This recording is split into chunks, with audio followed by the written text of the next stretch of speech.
Abra a tua Bíblia no livro de Colossenses, capítulo 3. A carta aos Colossenses, capítulo 3. E você vai deixar a escritura aberta, porque nós vamos trabalhar hoje isso. Amém? Nós estamos fazendo uma recapitulação rápida. Quero pedir que o pessoal de diaconato se organize, sente, quem precisa sentar. Quero pedir também que procure andar o mínimo possível durante a ministração. Claro que pais com crianças precisam, né? Às vezes dar uma caminhadinha, sem problema. Mas voltamos. Nós começamos alguns meses atrás. Já até me perdi quando foi, porque essa aqui é a 17ª mensagem. Nós começamos a estudar, a fazer uma exposição do livro de Colossenses. Esse ano, o Senhor nos deu esse desafio de estudar as Escrituras, né, um livro específico, praticamente versículo a versículo ali, ou tema a tema, dentro do que a carta se propõe.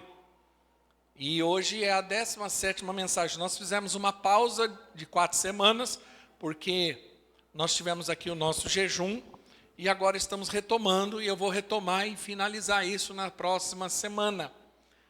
Mas, recapitulando o livro de Colossenses, o livro de Colossenses é uma carta que Paulo escreveu à igreja de Colosso. E o livro de Colossenses, ele é o maior tratado cristológico do Novo Testamento. A Bíblia toda, de Gênesis a Apocalipse, ela tem um único assunto, e esse assunto é Cristo. Porém, o livro de Colossenses, ele é o mais cristocêntrico do Novo Testamento. A proposta de Paulo é justamente mostrar quem é Cristo e colocar Cristo como a pessoa central de todas as coisas. A mensagem da carta aos Colossenses, ela é desesperadamente necessária para os dias de hoje. Por quê? Porque nós vivemos em tempos de tolerância com o erro e intolerância em relação à verdade. O evangelho, no geral, a igreja, está sendo atacado constantemente, não é de agora, isso desde a época de Paulo, por heresias que entram na igreja, pelo sincretismo religioso, que quer dizer a mistura de coisas. Então, né, você tem hoje modelos de igreja que você fica confuso, você não sabe se é uma igreja ou se é um terreiro de umbanda. É fato. Tomando espaço dentro da igreja, mistura, né? Como nós vimos isso na história acontecer, nós estamos vendo isso acontecer diante dos nossos olhos. Coisas que a Bíblia condena, ou que não estão na Bíblia, mas as pessoas colocam como elementos dentro do culto e da vida cristã. E isso tem gerado muito problema, confusão. A igreja, ela vive num mundo hostil. E por isso a importância de aprendermos sobre essa igreja, que é a igreja de Colosso, e o fruto da graça que ela gerou. A cidade de Colosso foi 400 e poucos anos atrás, antes de Cristo, foi uma grande cidade, mas ela colapsou, ela entrou em decadência, e no momento em que Paulo escreve essa carta, essa cidade não é mais tão relevante, tão importante, se tornou uma cidade pequena e irrelevante. Mas era uma cidade que predominantemente de gentil, ou seja, na Bíblia o gentil é aquele que não é judeu. Por quê? Porque a cidade de Colossos, ela não ficava no território de Israel, ela ficava na Ásia Menor, que é onde é a Turquia hoje, não é o território de Israel. Então era uma igreja plantada em uma cidade da grande maioria gentil. Ou seja, não tinha nada a ver com o judaísmo. Mas tinha um grupo pequeno de judeus, uma cultura ali pequena de judeus, mas era uma cidade completamente afundada na idolatria, no misticismo, no paganismo, e também com aquela comunidade de judeus, era um grupo de pessoas que defendiam muito viver sobre o estatuto da lei. Então, de um lado você tinha o misticismo, o paganismo, a idolatria, do outro lado você tinha o legalismo. E a igreja de Colossos, ela nasce em meio a esse ambiente completamente hostil à igreja e a Cristo. O fundador da igreja não foi Paulo, foi Epáfras, que ouviu Paulo pregar em Atenas, e quando volta para Colossos, ele começa a pregar ali, e a igreja começa a frutificar nesse ambiente, nesse contexto completamente hostil à igreja. Ou seja, naturalmente seria o pior lugar para se plantar uma igreja.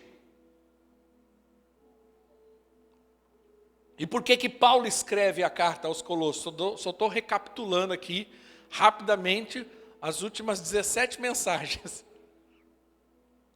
Paulo, ele escreve essa carta para orientar, ele estava preso, e Epáfras foi visitá-lo, e agora ele escreve uma carta e manda de volta essa carta por meio de Epáfras, como ele fez com muitas outras cartas e outras igrejas. Paulo nunca foi à igreja de Colossos, ele não conhecia a igreja de Colossos pessoalmente, mas ele orava e intercedia por essa igreja.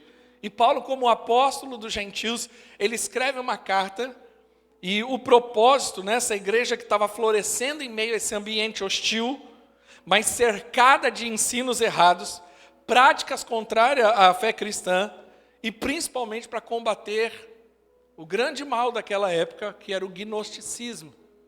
Que era a ideia de que o conhecimento, eu estou aqui resumindo o gnosticismo, que não era necessário somente Cristo. Você precisava ter Cristo, mas você precisava ter algo além. E esse algo além era um conhecimento, uma revelação especial que Deus dava somente a alguns. Então, Cristo nunca era o suficiente. Guarda isso. E aí vem Paulo e escreve a carta aos Colossenses justamente para deixar claro que Cristo é suficiente e que quem tem Cristo não precisa de mais nada. Esse é o propósito da carta aos Colossenses. E Paulo, ele combateu ferozmente isso. No capítulo 1, basicamente, ele fala da pessoa e da posição de Cristo. Que ele é o único, ele você pega ali a partir do versículo 15 de Colossenses, capítulo 1, ele deixa claro ali, exatamente para combater essa ideia, porque de uma parte dos religiosos, do paganismo, da idolatria, do gnosticismo, dizia que você precisava ter algo mais, que Cristo não era suficiente. Então você precisava ter uma revelação especial, buscar uma revelação especial, um conhecimento, e que era o conhecimento que libertava e não Cristo. Era o conhecimento que você precisava. Isso muito influenciado pela cultura grega. Do outro lado você tinha um grupo de judeus que dizia que você tinha que cumprir a lei. E que somente cumprindo a lei você seria alguém especial. Então Cristo não tinha espaço. E aí você vê essa pérola no capítulo 1, a partir do versículo 15, que ele fala: ele é a imagem do Deus invisível, o primogênito de toda a criação, pois nele foram criadas todas as coisas nos céus e na terra, as visíveis e invisíveis, sejam tronos ou soberanias, poderes ou autoridade, todas as coisas foram criadas por ele e para ele. E assim Paulo discorre, deixando claro e apontando para Cristo como único e suficiente Salvador. Falando da pessoa e de tudo que ele é, que Cristo na verdade é o próprio Deus, O versículo 17 deixa claro isso quando ele escreve: Ele é antes de todas as coisas e nele tudo subsiste. Ele é o cabeça do corpo, que é a igreja, o princípio e o primogênito dentre os mortos, porque em tudo tem a supremacia, pois foi de agrado de Deus que nele habitasse toda a plenitude. Cristo é o Senhor. Mas Ele não é apenas Senhor, Cristo é Deus. E o capítulo 1 discorre dentro disso. No capítulo 2, Paulo desmascara todas as falsas doutrinas, combatendo o legalismo, o misticismo e o gnosticismo. Paulo vem destruindo todos os argumentos impostos por esses falsos ensinos. E aí ele entra no capítulo 3, é importante lembrar que nenhuma das cartas, ou nada que foi escrito na Bíblia, foi escrito com a intenção de ter capítulos e versículos. Isso acontece bem depois, e quem faz isso é um padre. Então, quando Paulo vem, ele vem numa linha de raciocínio, né? Você precisa, quando ler a Bíblia, não ficar preso, acabou o capítulo 2, muda de assunto. Não, ele vem discorrendo uma linha de raciocínio. No capítulo 3, Paulo ensina sobre uma nova natureza, e que agora, essa nova natureza, ela dá sinais, se de fato eu tenho essa nova natureza. Sinais de uma verdadeira conversão. Nós discorremos isso em uma mensagem, trabalhamos isso claramente. E também sinais da santificação. Que a obra de Cristo em nossas vidas, ela vai produzir duas coisas. Uma nova vida, uma nova natureza, automaticamente eu passo a ser uma pessoa transformada e também uma pessoa santificada, separada. E aí, Paulo passa para um outro assunto, porque ele está falando de Cristo. E agora Paulo começa a falar, que é o assunto de hoje, sobre as relações humanas que nós temos. E como isso deve ser usado para a glória de Deus, para glorificar o Senhor. E aí ele fala de 3 estruturas das relações humanas básicas para cada um de nós. Que é a relação entre marido e mulher, a relação entre pais e filhos, e a relação entre patrão e empregado. Que isso deixa claro que é a nossa vida, que é o ambiente em que nós vivemos. E que essas relações, elas são fundamentais para a nossa vida e definem muito a nossa história. Então Paulo vem e começa a explicar o padrão de Deus para esse tipo de relacionamento. Porque se eu quero viver uma vida que glorifique a Deus, eu preciso entender que Deus estabeleceu um padrão para cada uma dessas estruturas para a nossa vida. No capítulo 3, no versículo 18, vamos ler agora. Capítulo 3, versículo 18. Diz assim, em algumas Bíblias, às vezes tem um tema, na minha está responsabilidade social. Mulheres, sujeite-se cada um ao seu marido, como convém quem está no Senhor. Marido, ame cada um a sua mulher e não a tratem com amargura. Filhos, obedeçam seus pais em tudo, pois isso agrada ao Senhor. Pais, não irritem seus filhos, para que eles não desanimem. Escravos, obedeçam em tudo seus senhores terrenos, não somente para agradá-los quando eles estão observando, mas com sinceridade de coração, pelo fato de vocês temerem ao Senhor. Tudo o que fizerem, façam de todo o coração como para o Senhor, e não para homens, sabendo que receberão do Senhor a recompensa da herança. É a Cristo o Senhor que vocês estão servindo. Quem cometer injustiça, receberá de volta a injustiça, e não haverá exceção para ninguém. Capítulo 4, versículo 1, ele continua. Senhores, Deem aos seus escravos o que é justo e direito, sabendo que vocês também têm um Senhor nos céus.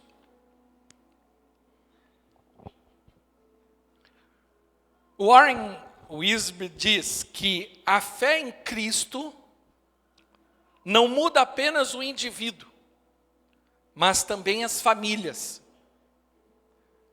Em que no momento em que eu me converto ao Senhor, e o Senhor faz a obra da justificação na minha vida, não só eu, mas a minha família, e aquele ambiente onde eu estou inserido, ele automaticamente vai mudar, ou precisa mudar, porque ele vai refletir aquilo que eu sou de fato.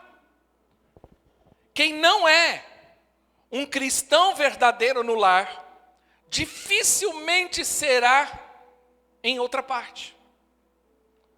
Nós não teremos igrejas santas e nem uma sociedade justa se não tivermos lares bem estruturados. E nesse texto, Paulo fala claramente da relação de marido e mulher, do casamento, da relação pais e filhos e da relação, trazendo para a realidade de hoje, patrão e empregado. Perceba que a nossa sociedade está colapsando como um todo. E por que isso está acontecendo? Porque estão ignorando princípios que são fundamentais para a saúde de uma sociedade. E isso tem a ver com a família, isso tem a ver com o casamento, isso tem a ver com o meu estilo de vida. Os relacionamentos familiares passam por uma grande crise em nossos dias. O índice de separação conjugal já chega a 50% em alguns países. E nos últimos 4 anos, aumentou assustadoramente o número de divórcios, inclusive dentro da igreja, que teoricamente não deveria ter. Mais da metade das mães trabalham fora de casa, mesmo na fase das crianças pequenas. Em média, hoje, uma criança passa 4 horas no celular todos os dias. Ou seja, perceba, tira os pais de casa, a criança fica conectada ou jogada no Estado, nas escolas, que estão trabalhando mais para ideologizar do que ensinar ou educar, e jogada na frente de uma tela, recebendo tudo quanto é informação, e os pais não conseguem mais administrar o conteúdo disso. O uso de contraceptivos e preservativos, incentivados por uma ética relativa, empurrou os adolescentes e jovens por uma vida sexualmente promíscua. O sexo está cada vez mais fácil e o casamento cada vez mais frágil. A família está em crise, essa é a realidade. E a sociedade, ela é um espelho da família. Você não consegue desconectar. A sociedade, e agora também a igreja, ela é um espelho da família. Por isso que quando Paulo escreve a Timóteo, um jovem pastor, ele fala, olha, Timóteo, para você estabelecer um pastor, e se um pastor for, para ele ser bem sucedido como pastor de uma igreja, ele precisa ser bem sucedido como marido, como pai e como responsável da sua casa. O seu sucesso externo, ele está ligado à sua capacidade de ser um sucesso dentro de casa. E nós estamos vendo hoje, infelizmente, colhendo o colapso de uma sociedade, porque as famílias estão colapsando.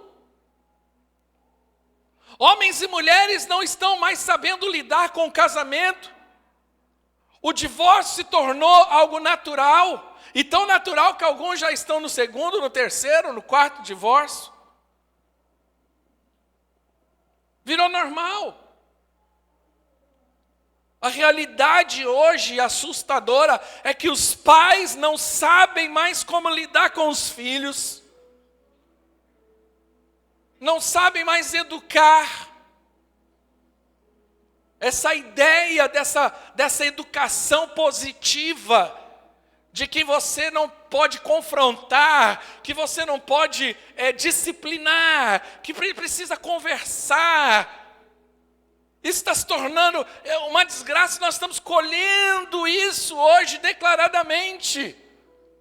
Está evidente isso nos dias de hoje.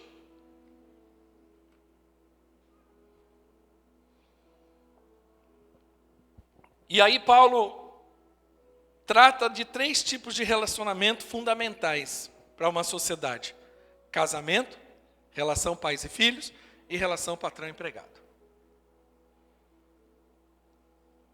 No capítulo 3, versículo 18 e 19, vamos voltar lá. Vamos falar sobre casamento. Quem é casado, diga amém. Quem não é casado, diga amém. Que tristeza esse não é casado. Amém.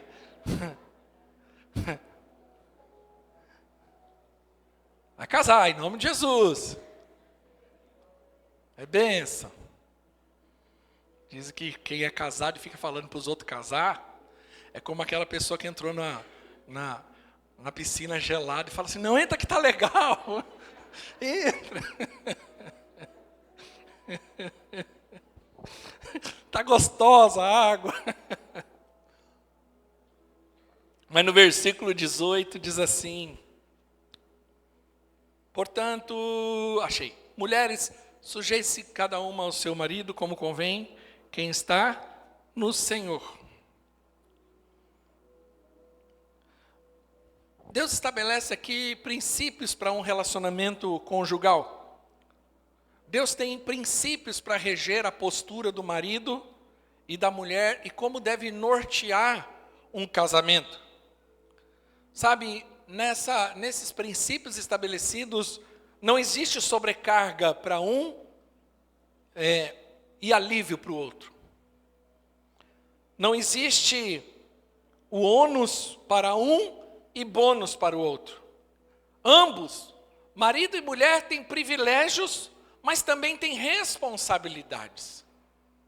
Que eu acho que uma das grandes problemas, que eu identifico hoje, em geral, é que hoje as pessoas não querem mais assumir responsabilidade. Eu vou falar um pouco na frente sobre uma geração específica que nós temos hoje. E o que me assusta é que as pessoas estão entrando, às vezes, em casamentos, mas não entenderam a responsabilidade que tem ao entrar num casamento. Eu não sei se iludido por Hollywood, ou por novela, ou sei lá qual é a ilusão que a pessoa tem, a utopia, de que ela acha que a ideia que ela tem de casamento. E por isso que os casamentos hoje não duram. Tem prazo de validade. É uma questão de tempo e uma crise ou duas para esse casamento se desfazer. Ou até estar junto. Mas estão juntos, mas separados. Que também é uma grande desgraça. Olha o ensino de Paulo sobre isso. Em primeiro lugar, ele fala sobre a submissão da esposa ao marido.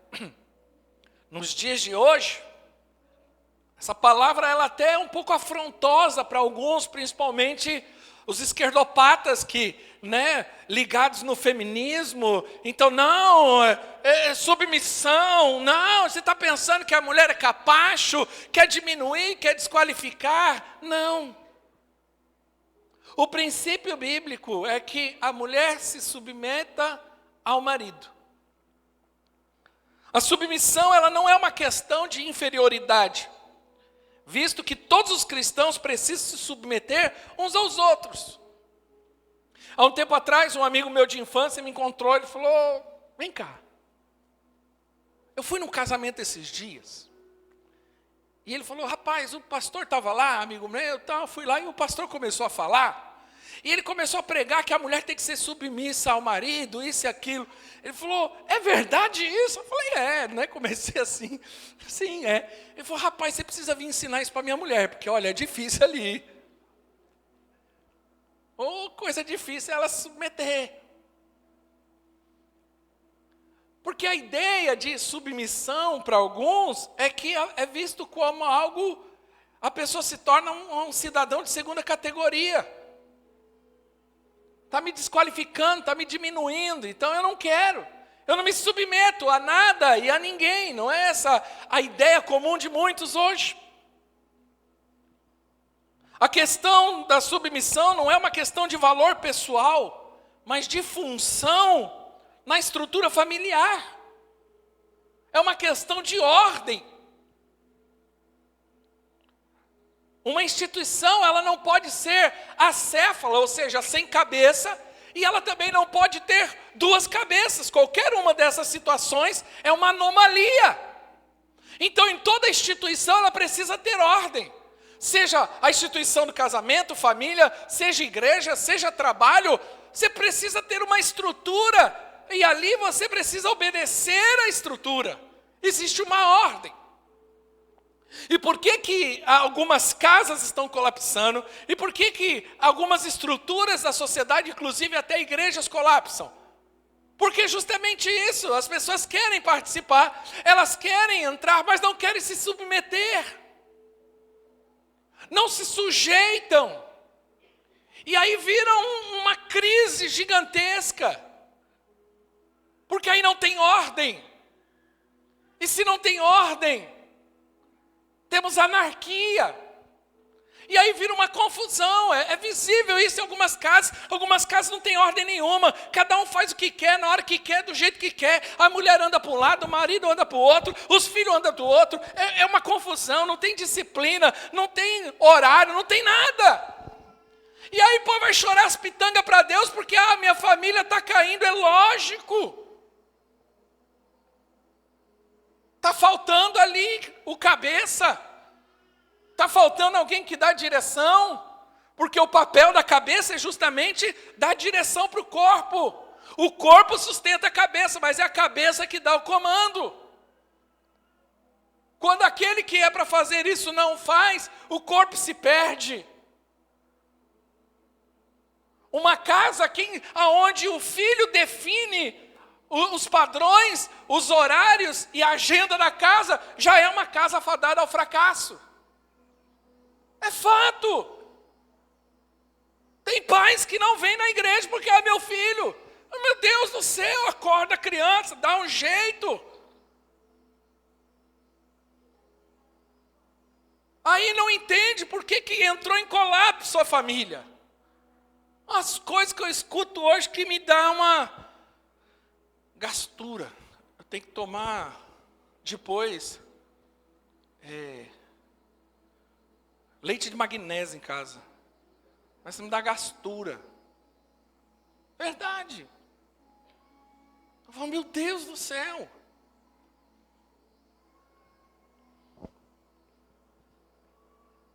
Sabe? Toda instituição. A autoridade do marido, ela não é um governo ditatorial ou tirano, mas sim uma liderança amorosa. E a posição de liderança do homem, ela é apenas funcional, é uma função que ele... Nós estamos trabalhando aqui o Teleios Alpha, que é um trabalho específico para homens. Por quê? Porque a gente entendeu que hoje nós estamos vivendo uma sociedade que os homens não estão sabendo ser homem. É ruim admitir isso. E não seja orgulhoso. Mas é a realidade. Nós estamos vendo aqui uma sociedade que está trabalhando ferozmente para a desconstrução da masculinidade. Homens afeminados. E eu não estou falando da homossexualidade ou um problema de identidade, não. Homens que gostam de mulher, mas são afeminados, são delicados. Você vê que não tem hombridade, que não tem braveza, que não tem... Aqui o homem precisa e que a sociedade precisa. Ou você acha que na hora que estourar a guerra, que não vai demorar muito, e uma hora vai bater em nós aqui, você acha E quem vai para a guerra? Esses homens que andam com sacolinha bag, pai de pet, fumando vape, com rabicó no cabelo, isso aí não vai para a guerra não, meu filho. Você está lascado se esse tipo de homem precisar defender a sua casa. Entendeu? Então nós estamos vivendo hoje uma dificuldade, eu quero falar das mulheres, por quê? Porque muitas mulheres hoje, influenciadas pelo feminismo, elas estão influenciadas, não percebem, aí elas querem entrar no casamento, mas não querem se submeter ao casamento. É essa a grande crise nos dias de hoje. Eu vou chegar na dos homens, então vocês, mulheres, segura o forninho aí, porque fica, mas não dá. Eu chego lá, o pau vai turar para eles também, mas deixa, o pau que dá em Chico vai dar em Francisco, deixa plugando no Chico, daqui a pouco vai para Francisco, calma. Mas as mulheres precisam entender, é assustador o que nós estamos vendo hoje. Falava com a minha esposa ontem, falava para minha esposa, não vai dar, vai colapsar um monte de casamento. Por quê? Porque o homem casa com a mulher, mas ele casa tendo uma expectativa. E eu não estou dizendo que ele casou por causa disso, mas está no pacote. E se isso não tiver no pacote, esse não é o motivo principal de um casamento. Mas pensa comigo, e isso aqui vai soar um pouco machista, mas não é. O cara casa com uma mulher. A mulher não sabe arrumar uma casa. Não sabe fazer uma comida. Não namora com o cara. Para que ele quer uma mulher, então?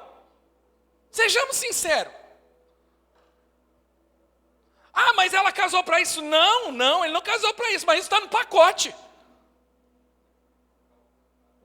Por que eu estou cansado de ver divórcio de cara chegar para mim e falar, pastor, não aguentou. Não dá. Tempo atrás o cara chegou e me falou, pastor, 15 anos de casado, eu trabalhava, tinha 2 serviços, chegava em casa, eu tinha que lavar minha roupa, eu tinha que passar minha roupa, porque minha mulher não fazia isso. E ficava em casa, meus filhos tudo sujo, comendo miojo. Queima ela, eu quero ter verdade. Não dá, pô. O cara, eu não estou falando que justifica, mas irmãos, sejamos aqui reais, vamos jogar real. O cara não tem nada em casa. A mulher está ficando no celular, está preocupada em ser, quero trabalhar, pode, vai trabalhar fora, mas também tem obrigação, e é os dois, calma que chega lá, segura o forno aí. Mas pensa, mulher, pensa, acorda, esposa.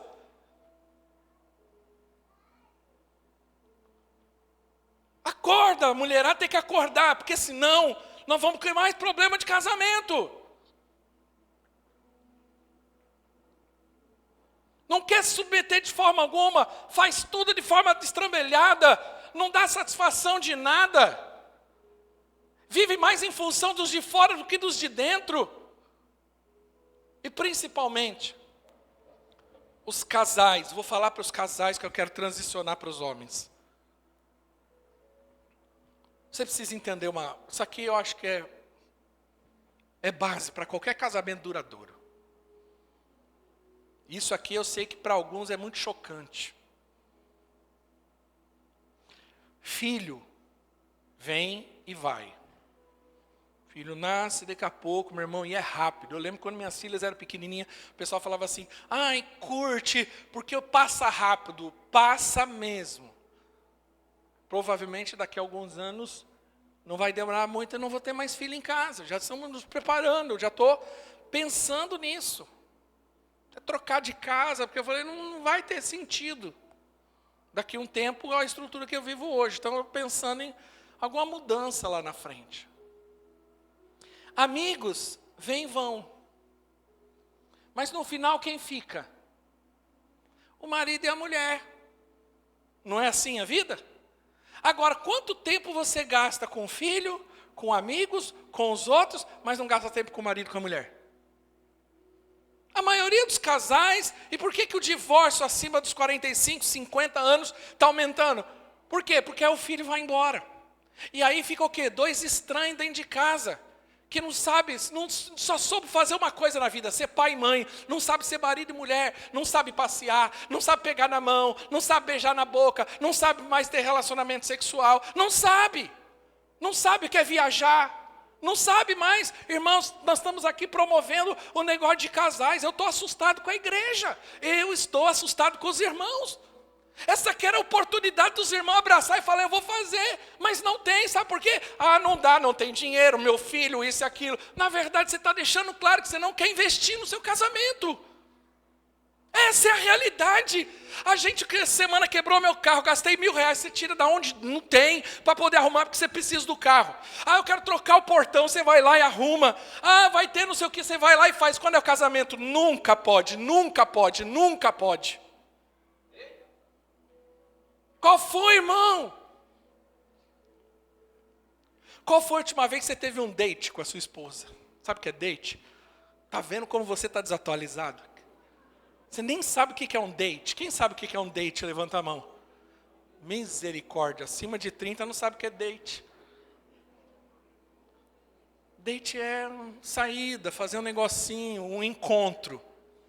Tive um date. Mas isso é para solteiro então. Isso é a cabeça de gente casada e mal casada. Gente bem casada tem date, ele sai, ele faz. Que esperto. Quem é bem casado, ele investe, ele passeia. Pastor, não tem dinheiro. Faz em casa mesmo um date. Ontem minhas filhas não estavam em casa, eu fiz um date.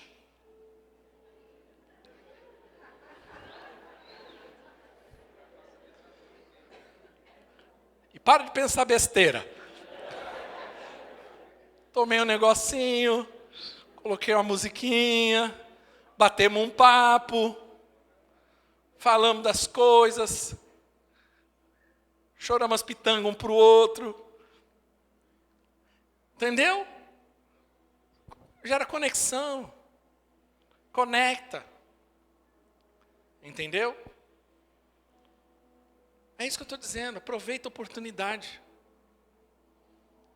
Os homens. Sabe, só finalizando a questão da mulher. Nenhuma esposa tem dificuldade de ser submissa a um marido que ama, como Cristo amou a igreja. Rousseau Shedd entende que a submissão da esposa ao marido é uma atitude de respeito e valorização do marido, que redunda em desejo natural de servi-lo e apoiá-lo.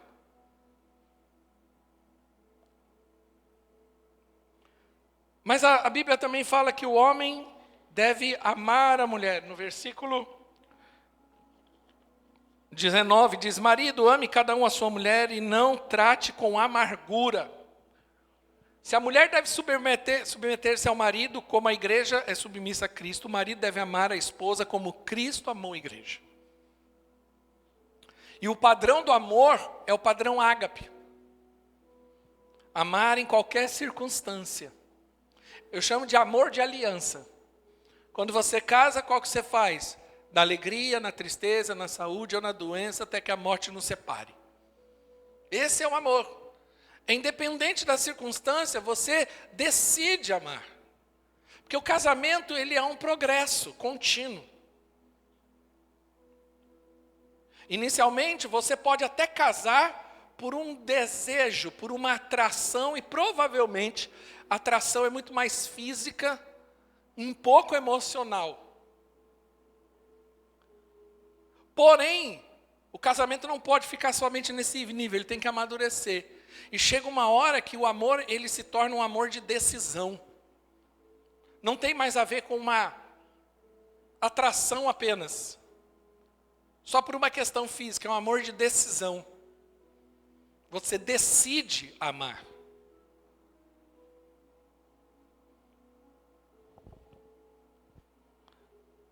O amor do marido à esposa deve observar dois princípios. Primeiro, a Bíblia fala que marido, amai as vossas esposas, é algo imperativo. O marido deve amar a esposa como Cristo ama a igreja, ou seja, o amor deve ser perseverante, santificador, cuidadoso, romântico e sacrificial. É esse o tipo de amor que o homem precisa dar à mulher, porque esse amor vai gerar segurança. Olha que coisa. Enquanto a mulher gera satisfação no homem, importante você entender essa dinâmica. Isso aqui é só uma pitada do que nós vamos ter lá no nosso encontro de casais. Lá o negócio vai ser profundo. Mas o homem, a relação da mulher para o homem é que a mulher, ela precisa trazer satisfação para o homem. O homem não quer segurança de mulher, ele quer satisfação. Já ouviu a frase? Que todo homem casado precisa só de duas coisas. Quais são? Barriga cheia e saco vazio. Acabou. Marido não precisa de flor, de jantar. Não, marido precisa dessas duas coisas. Não estou dizendo que outras coisas não podem entrar na história. Mas é satisfação. Por isso que normalmente quando o homem trai, ele trai para buscar satisfação fora porque não está dentro. Mas eu não estou falando que justifica, tá? Safado. Aguenta. Mas a mulher não. A mulher ela não casa para ter satisfação. A mulher não tem essa necessidade de satisfação. A mulher tem necessidade de segurança. Ela quer alguém que ela possa ter segurança. E como que ela vai sentir essa segurança? Quando ela se sentir amada. Que amor é esse? É o amor perseverante, santificador, cuidadoso, romântico. Percebe que normalmente é muito das mulheres que cobram mais romantismo do que dos homens?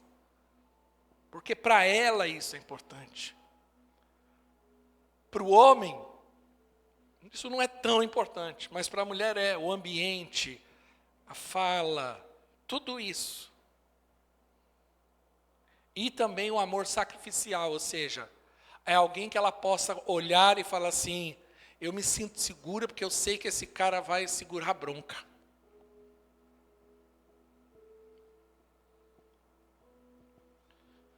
O marido deve amar a esposa com amor paciente, benigno e livre de ciúme.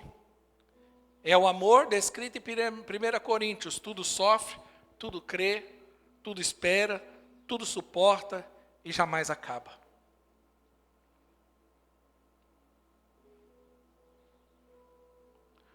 Porque a mulher ela precisa sentir a segurança no homem. Se ela tem um homem explosivo, que ela não consegue, uma hora está de um jeito, outra hora está de outro jeito, vive em crise, que troca muito de serviço, que não para em serviço, ela não vai ter segurança num camarada desse nunca. E aí sim, às vezes os homens não têm acesso à mulher, ou seja, a barriga cheia, o saco vazio, sabe por quê? Porque também ela não tem segurança. Porque ela não se sente protegida. Ela não se sente guardada. Hoje está acontecendo um movimento que é um movimento mesmo. Com a internet isso fica muito mais evidente. Que movimento é esse? É o movimento de um monte de mulher que está querendo voltar para dentro de casa. Tem até muito meme, né? Eu falo meme, então vamos ficar no meme.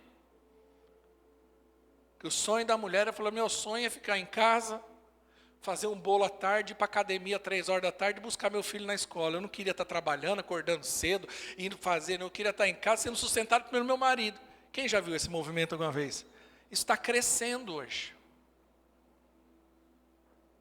É um movimento completamente contrário que muita gente acha. Ah, porque essas mulheres... Não, porque elas querem... E elas querem ter a segurança de um lar para cuidar do lar. E se você perguntar para a maioria das mulheres, pode ser que às vezes elas não admitam no primeiro momento. Mas a maioria das mulheres sabe o quanto elas gostariam de ficar em casa se elas pudessem. Não estou dizendo que ela não tem que trabalhar, que ela não pode se desenvolver uma carreira. Mas mesmo aquela que está desenvolvendo carreira, trabalhando, pergunta no fundo, se ela não gostaria. E na verdade está em casa, cuidando pelo menos daquele primeiro momento dos filhos ali. Depois que cresce aí, fica mais fácil.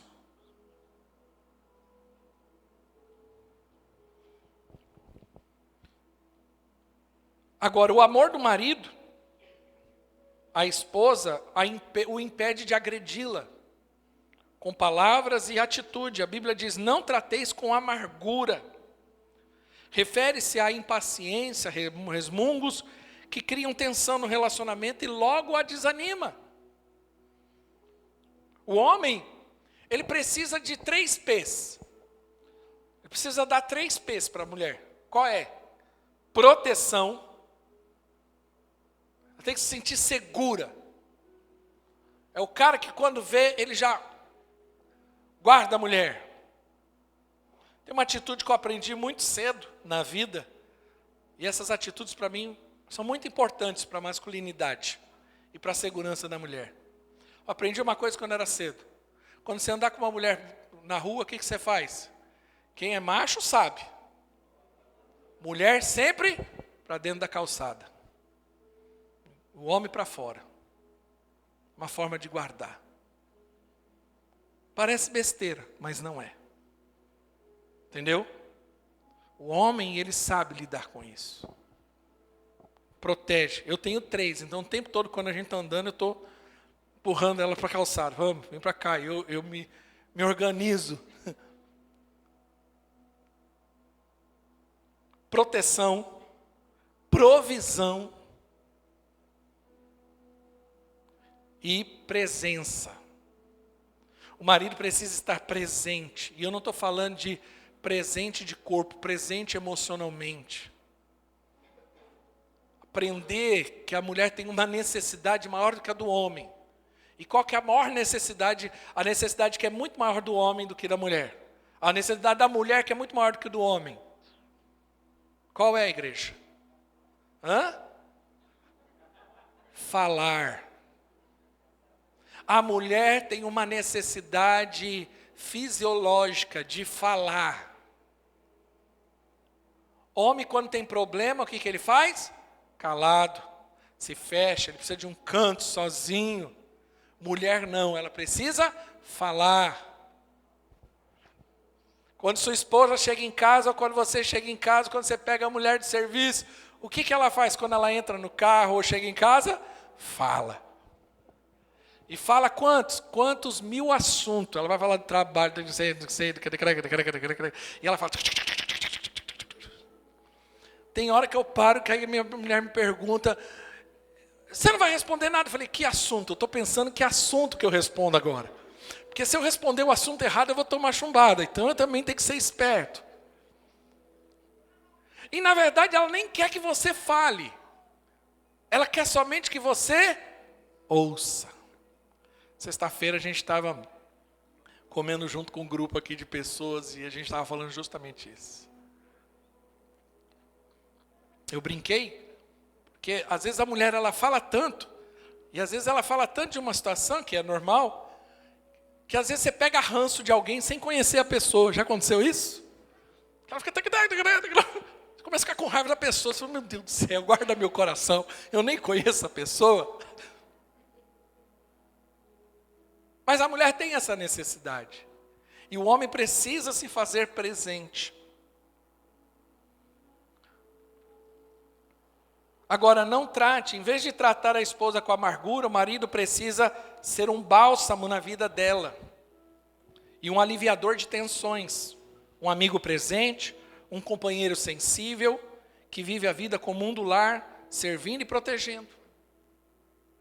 O homem, o marido, nunca deve criticar a esposa e nem agredi-la com palavras. Antes deve elogiá-la tanto no recesso do lar, quanto publicamente. Tem alguns homens que eu não sei o que eles têm na cabeça. O cara tem mania de criticar a mulher, principalmente na frente dos outros. Nunca critique a sua esposa. Ah, mas ela está errada. Irmão, isso você trata no particular. Você resolve isso no particular, no momento certo, mas em nenhum momento desqualifique. Tem gente que é assim. Tem casal que quando chega lá na festa da família, a mulher fica lá e fica criticando o marido para todo mundo. Olha lá, folgado, olha lá. Não! Guarde a sua opinião para você. Tome cuidado com isso. Daqui a algumas semanas, encerrando aqui, eu vou pregar uma mensagem que já faz um tempo que eu quero pregar, que é sobre Lashon Hará. Espere e você verá.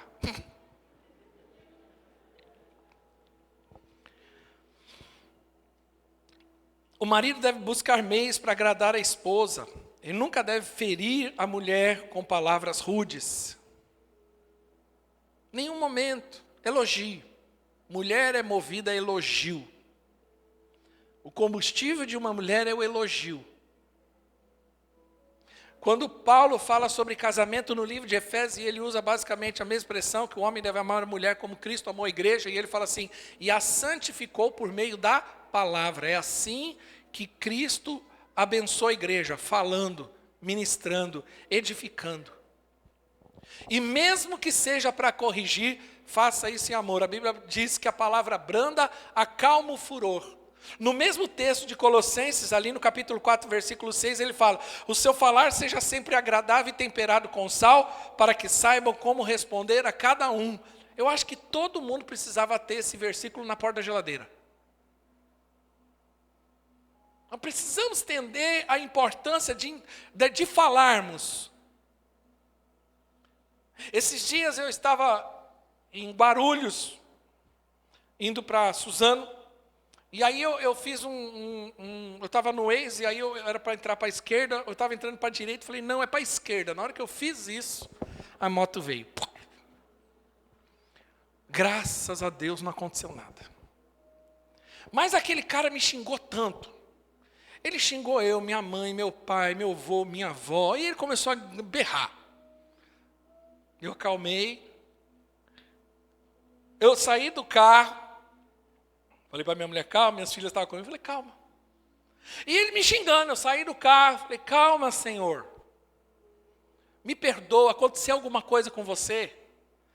Ele, não, mas você xingou. Eu falei, eu estou errado, eu errei. Eu tenho consciência disso. Eu quero saber se você está bem. Você está bem? Machucou? Porque ele nem caiu, ele só bateu. Não, não estou. E continuou me xingando. Falei, a sua moto quebrou alguma coisa? Quer pegar meu telefone e você me liga? Aí ele olhou, não. Aí ele começou, aí calma, eu pus a mão no ombro dele. Falei, calma. Eu não sou daqui. Eu estava no Waze.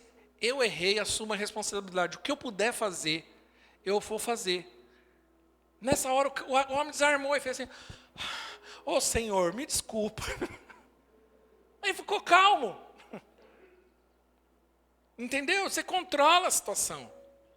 Agora isso é normal em trânsito? Não, normalmente já chega xingando. Ah, bateu no meu carro, bateu. Erro foi meu, fazer prejuízo lá eu tomo depois. Mas vou ficar brigando com alguém no meio da rua por causa de uma batida de um amassado de carro? Claro que não. Dá mau testemunho para minhas filhas? De forma alguma.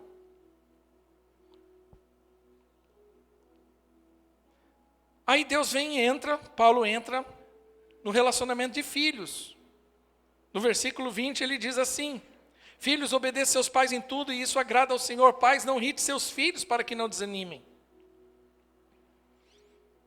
A Bíblia diz que o filho deve obedecer em tudo o pai. A obediência dos filhos do pai é imperativa. A autoridade do pai é uma autoridade delegada por Deus, ou seja, quem rejeita a autoridade do pai, rejeita a própria ordem de Deus. E isso independente do pai. Por isso que está lá como mandamento, honra o pai e mãe. O colapso da nossa sociedade hoje é um colapso na área da desonra. Porque as pessoas acham que pelo fato do pai não ter sido um bom pai, justifica eu ser um mau filho. Não. Você precisa entender que ele é uma autoridade. Como autoridade você deve honrá-lo e obedecer. Eu não estou falando de se o pai é um pai ruim, você pode sair, sei lá, mas você não pode desonrá-lo. Há 20 anos atrás, logo no meu início do casamento, minha esposa, meu sogro e minha sogra se separaram, divorciaram. E a minha esposa ficou muito brava com o pai dela. Como filha, muito indignada. E ela ficou muito brava, e eu lembro que eu conversei com ela, e falei assim, olha, você tem todo o direito de ficar brava com seu pai, mas você não tem direito, você tem que entender que ele é seu pai. E que em nenhum momento você pode desonrá-lo, desrespeitá-lo, só porque você acha que ele errou. Porque isso é um problema dele e da sua mãe, não é teu. E mesmo que ele esteja errado, não lhe dá o direito. Porque se você entrar por esse caminho aí é caminho de morte. Eu lembro que ela chegou ao pai e falou, pai, eu não concordo com o que você fez, mas eu vou continuar te amando. Até porque a atitude do pai não apaga a história. Você entende? Infelizmente hoje muitos não pensam assim. A rebeldia ou desobediência aos pais é um grave pecado e traz consequências muito graves aos infratores. E a Bíblia diz que é como o pecado de feitiçaria. E filhos que não aprendem a obedecer aos pais não obedecerão a nenhuma autoridade. E a força de uma nação deriva da autoridade dos lares, da integridade dos seus lares. Quando o filho que não aprende a obedecer pais, dificilmente se sujeitará a alguma autoridade quando adulto. Afrontará professores, polícia, patrões e qualquer pessoa que exerce autoridade sobre ela. Eu até quero dar uma dica para os solteiros. Quando você estiver pensando em se relacionar, você precisa ter critérios para escolher a pessoa. Esse critério ele pode passar por beleza, condição física, mas existem critérios também que são essenciais. E um deles, se teme a Deus, se ama ao Senhor, mas veja como ele trata a mãe e o pai. Porque eu vou te falar, moça, um cara que não trata bem a mãe nunca vai tratar bem você. Por mais que ele se passe por um apaixonado agora. É um princípio. Se o cara não trata bem a mãe, uma hora ele não vai tratar você bem. Isso é princípio. O colapso da autoridade em nossa sociedade reflete o colapso da autoridade no lar. Mas a Bíblia fala também que os filhos devem honrar e respeitar os pais, obedecer aos pais, mas os pais não irritem seus filhos. Há coisas também que os pais não podem fazer com os filhos. E quando isso acontece? Vou falar rapidamente. Quando não há coerência nos pais, ou seja, eles falam uma coisa e vivem outra. O testemunho de um pai é muito mais poderoso do que a fala dele. Por que os filhos ficam... Por que filho de crente desvia? Porque ele não vê coerência. Ele vê o pai adorando a Deus na igreja, mas em casa ele não vê. Ele vê um outro pai. Ele vê uma outra pessoa. Que às vezes na igreja trata bem as pessoas da igreja, mas dentro de casa trata mal os de casa. Há uma incoerência no estilo de vida. Quando não há regras claras na disciplina, ou seja, os filhos são um momento elogiado por uma coisa e depois disciplinado pela mesma atitude. A regra deve ser clara dentro de uma estrutura familiar. Quais são os limites? Quando não há diálogo, Absalão chegou ao ponto de preferir a morte do que o silêncio do pai. Tem pai que não fala, que não conversa, nem para disciplinar. Prefere ficar mudo, calado, ignora. Quando há injustiça ou excessiva severidade. Quando o filho vê que o pai trata às vezes melhor um e não trata o outro. Ou a injustiça, fala, por que com ele é assim, comigo é assado? Quando os pais não têm tempo para ouvir, orientar e ajudar o filho em suas necessidades. Filho precisa da sua presença e não de presente. Você pode até dar presente para os seus filhos, mas mais do que presente, é a presença. Em casa nós fizemos um acordo no primeiro momento da infância das minhas filhas, que a gente não ficava preocupado com data.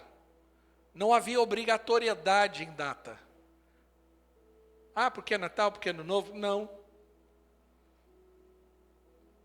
Porque a gente não estava muito preocupado com isso, a gente estava preocupado com presença. É claro que ganhava, mas isso não era a coisa mais importante. E se não ganhasse, também não entrava em crise. Eu falo isso para minhas filhas. Eu vou buscar, levo para a escola e vou buscar. Claro que para mim é um privilégio, eu posso, nem todo pai pode isso. Pela graça de Deus, eu consigo fazer isso. E eu sei o quanto isso é importante para elas. Eu falo, enquanto eu puder fazer isso, porque vai chegar uma hora que eu não vou poder mais fazer. Então eu não tenho problema algum. Quando os pais comparam um filho com outro e despertam entre eles ciúme, inveja e ódio, o pai que fica lá, seu irmão, olha lá o seu primo como ele é estudioso, olha lá o vizinho como ele é isso. Não compare, não faça comparações. Quando os pais são permissivos e duros demais com os filhos, quando os pais brigam o tempo todo e desfazem o laço do casamento pelo divórcio.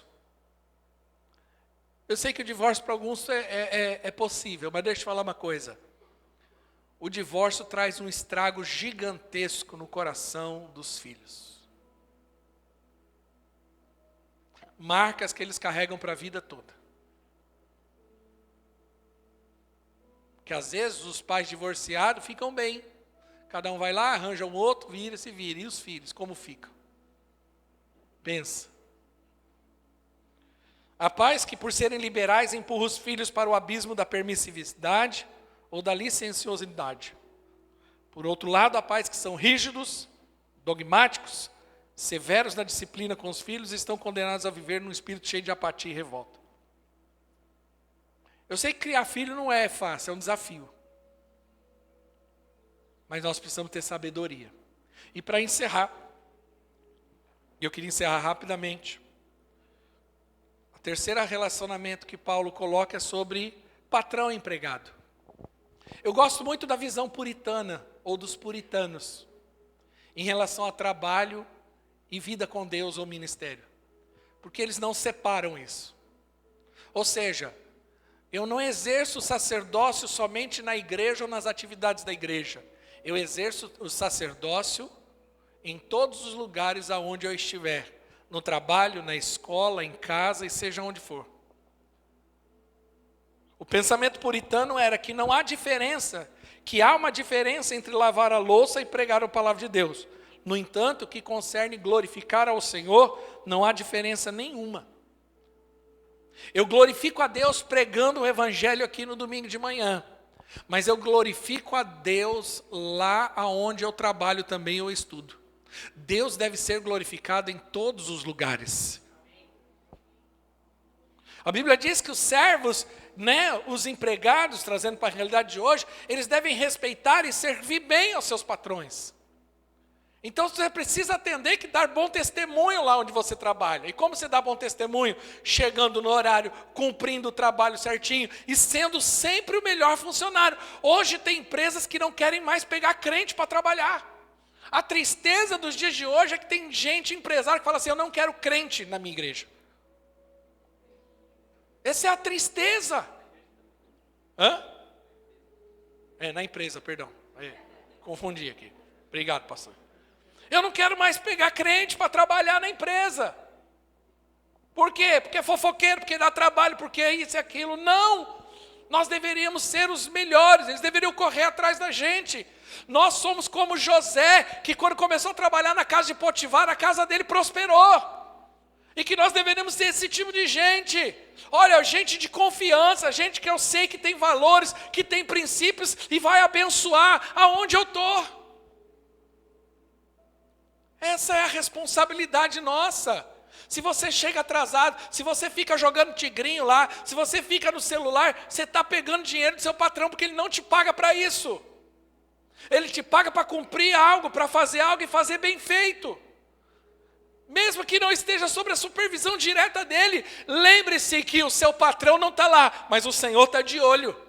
É assim que Paulo está orientando. Você está trabalhando, não, o Senhor está de olho, Ele está vendo. E sabe, querido, deixa eu te falar, nós nos revelamos, na verdade, é sempre no secreto. Quando ninguém está vendo, é que o nosso caráter se revela. E nós precisamos aprender a fazer o melhor. Nós deveríamos ser sempre os melhores. Essa é a mentalidade de judeu. Tanto que se você olhar na lista de ganhadores de prêmio Nobel, você vai encontrar um monte de judeu. É o trabalho da excelência. Eu quero ser excelente em tudo. Quando eu era garoto, uma pessoa falou para mim assim: Ricardo, seja bom, seja excelente. Mesmo que você seja um varredor de rua, não importa. Seja o melhor varredor de rua e você sempre vai se destacar. Não importa a função que você ocupe. Seja o melhor. Seja excelente. E agora, ele fala sobre o patrão. Que o patrão deve ser justo. Sabe? Porque a Bíblia fala que a quem muito dado, muito será cobrado. Nós precisamos entender que tudo que nós fazemos é para a glória de Deus. Que o nosso trabalho, a nossa profissão, a nossa função é para a glória de Deus. E quanto mais você prospera ou cresce num lugar, mais responsabilidade de exercer justiça você tem. Exercer justiça. Então eu fico louco quando eu vejo patrões, pessoas. Às vezes, vou dar um exemplo. Eu converso com gente, eu gosto de conversar com gente que trabalha em casa de família. E eu sempre pergunto como eles são tratados. E a grande maioria relata que são tratados quase como sub-escravos. Como gente de segunda categoria. Porque é uma mentalidade do brasileiro. Infelizmente está enraizado. Quantas irmãs que trabalham em casa de família já me relataram? Que não pode mexer na geladeira, que o patrão fica falando que tem Danone e iogurte que não é para comer, que não dá comida, que tem que trazer marmita, e que come fora de casa, não come na mesa. Peraí, um cristão não deveria fazer isso nunca, independente do seu padrão de vida? Que isso? Não, você vai comer lá fora. Aí a mulher senta numa cadeirinha lá fora e fica comendo lá fora. Ela está limpando tua casa, lavando suas cuecas, limpando sua sujeira, e você não tem. Ela não pode sentar numa mesa. Não pode ter água. Água! Isso aí não pode acontecer. Isso é um absurdo. Outra coisa que me deixa louco. Eu chamo uma pessoa lá para limpar minha casa, sei lá, fazer uma faxina. A pessoa vem e fala assim, R$250. Aí eu fico com miséria. Não, faz por 220. Diminui 30. Fico lá brigando para baixar para 220, 210. Eu fico brigando para ganhar R$30. Só que o miserável não quer pagar 30 conto para a mulher que está saindo da casa dele para ficar o dia inteiro limpando aquilo que ele não consegue limpar. Mas eu estou pagando. Sim, não tem problema algum. Isso faz parte, capitalismo, o mundo é assim desde que o mundo é. Só que aí o abençoado, que é miserável e não quer gastar R$30, só que ele vai lá e compra, sei lá, ele vai no restaurante e gasta 500, sem dó. Agora, para a mulher lá que está limpando a casa dele, sai lá do serviço, pega ônibus, vem, passa o dia todo, ele está negando R$30, que para ela faz toda a diferença, para ele nem tanto. Isso está errado. Final do ano passado, estava fazendo uma obra em casa, aí os caras estavam lá mexendo no gesso lá do forro. E aí estava na hora de comer, eles pediram para esquentar a marmita. Esquentei. E aí eles começaram a sentar lá fora para comer. Eu falei, não, vocês não vão comer aí fora. Não, vamos. Eu falei, não, de forma alguma, na minha casa não. Senta aqui na mesa comigo, comer comigo. E comer conversando. Inclusive um deles era nigeriano, eu fiquei batendo um papão com ele. conversando sobre igreja, sentado comigo na mesa. E no outro dia, eu não deixei eles comer a marmita. Falei, vocês voltam para casa com a marmita. Eu vou dar comida para vocês hoje. Fiz a comida e fiz para eles. Estavam fazendo para mim, vai comer para todo mundo. Todo mundo vai comer. Porque eu estou dizendo o seguinte, você precisa tratar bem. Tratar com respeito, com honra. Eu não estou falando de esbanjar dinheiro. Às vezes o patrão ele não entende. Tudo bem que ele tem um custo. Mas ele não entende que a pessoa mais importante é aquele que colabora, que trabalha ali na empresa. Por que ficar vivendo com miséria? Dá o que é justo.